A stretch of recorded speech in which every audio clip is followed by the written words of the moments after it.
Hello everyone, welcome to Dr. Ravi's Academy.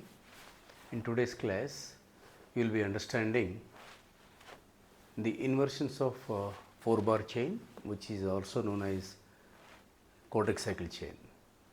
Before that, you will be understanding what is meant by inversion, kinematic inversion, and we are going to discuss in detail about the possible inversions of 4-bar chain. So, for that, let us understand what is meant by inversion. As you know, in a given kinematic chain, if you fix one of the link, then you can call it as mechanism. The moment you fix a link, it is called mechanism. Likewise, if you go on changing the fixed position of the linkage, let us assume that in the beginning you have fixed link 1 and you have got one mechanism.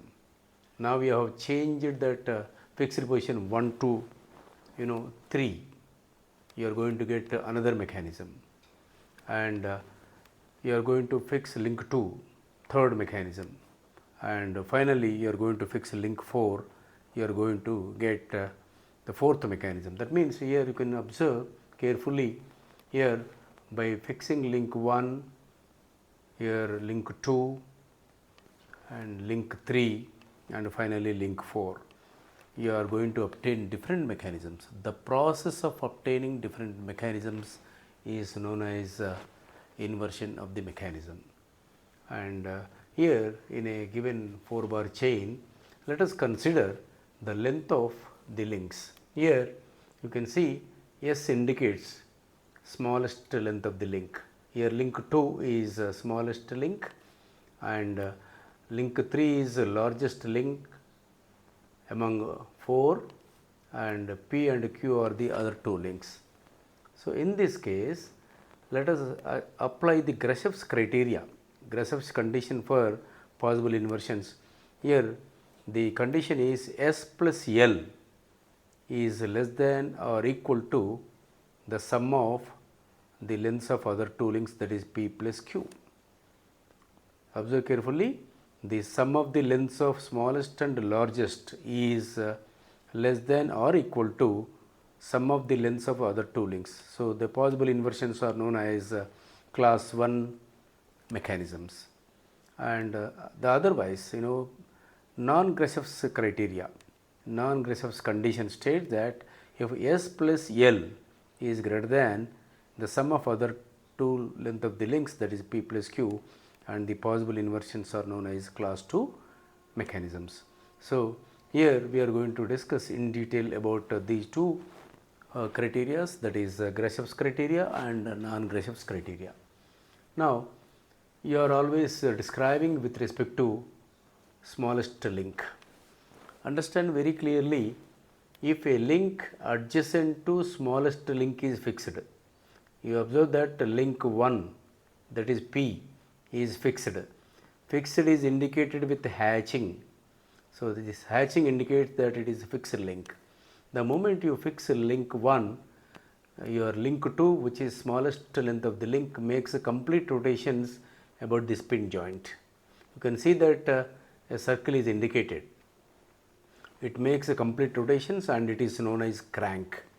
The moment a link makes complete rotations is called crank, and you can see link 3 is connecting your input and output link. Link 3 is a coupler link, it is called coupler link, and link 4 is, observe carefully, it is oscillating. It's a part of the rotation. It's also known as a lever or rocker or oscillator. All these are similar terms. So, you can observe carefully here, it's a crank and lever mechanism. One link, that is link 2, makes complete rotations, and link 4 it is oscillates, and link 3 is coupler link, and this is what is exactly known as crank and lever mechanism. Crank and lever mechanism is only possible when it satisfies the criteria S plus L is less than or equal to P plus Q, and one link makes complete rotations. And see that the next link, that is 3, link 2 is smallest link, it may be bottom, that is 1, or it may be above. Link 3 is fixed. In that case, you see that again crank 2 rotates about this point. Your pin joint position is changed. Here the bottom point and here at the upper point. That is only the change, and this makes complete rotations. Your link 2 smallest link which makes complete rotations, and link 4, that is output link, it rocks or it oscillates. It's a lever, it's a part of the rotation. So in both the cases, if you fix a link adjacent to smallest link, maybe 1 or maybe 3, here 1 is shown in figure 1 and 3 is shown in figure 2, the final application is beam engine mechanism. Let us observe carefully. Here link 1 is fixed and link 2 makes complete rotations, and link 3 is coupler and link 4 is oscillator. So by means of 2 additional links, link 5 and 6, it is piston rod and piston, you are going to get a reciprocating motion. That means your input is crank, that is rotation, your link 2 makes complete rotations and output is reciprocating. So you have converted that rotary motion into reciprocating motion, or vice versa, reciprocating motion into rotary motion. This is the application.